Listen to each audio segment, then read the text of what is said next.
For the past few weeks, the volatility in the Forex market has been relatively subdued, but we're starting to see some bigger moves, particularly in the Australian dollar. Today, specifically, the Australian dollar was one of the worst performing currencies, and the reason for that is because a lot of the vulnerabilities are beginning to show. Starting off, we had the Reserve Bank of Australia minutes from the last meeting released earlier this week, and they revealed that the central bank is still having a lively discussion about easing. Now, they think that the case for easing is still there, but they want to see more evidence before really taking action. Considering that interest rates are already at 0.75% and they've taken some aggressive moves already this year, the fact that they're actually open to the idea of bringing it to 0.5% or even lower has weighed heavily on the currency. Part of the reason for that is because the currency is seeing a double blow from U.S.-China trade tensions as well as economic data.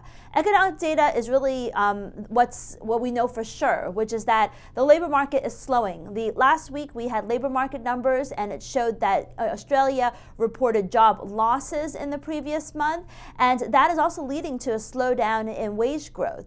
In general, a slowdown in the labor market leads to a slowdown in consumption, and in a low inflation environment, it's creating big problems for the RBA as well as for the Australian dollar. You add to that ongoing uncertainty with U.S.-China trade relations.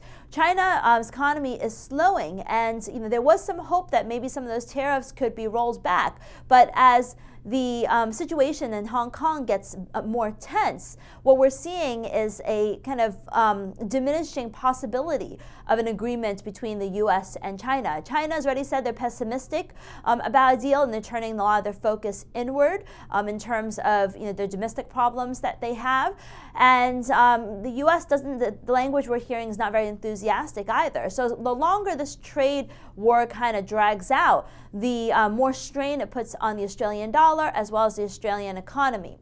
When you add to that some of the positive things from the U.S., or at least dollar positive effects, such as the FOMC minutes that came out today showing most Fed members felt that rates were well calibrated, and indicating that the Federal Reserve is pretty much done with lowering interest rates for the rest of the year, that could lead to a further recovery in the U.S. dollar that could put more downside pressure on Aussie. So the bottom line is that there could be big trouble ahead for the Australian dollar. The sell-off that we've seen today could just be the beginning of deeper losses for the currency.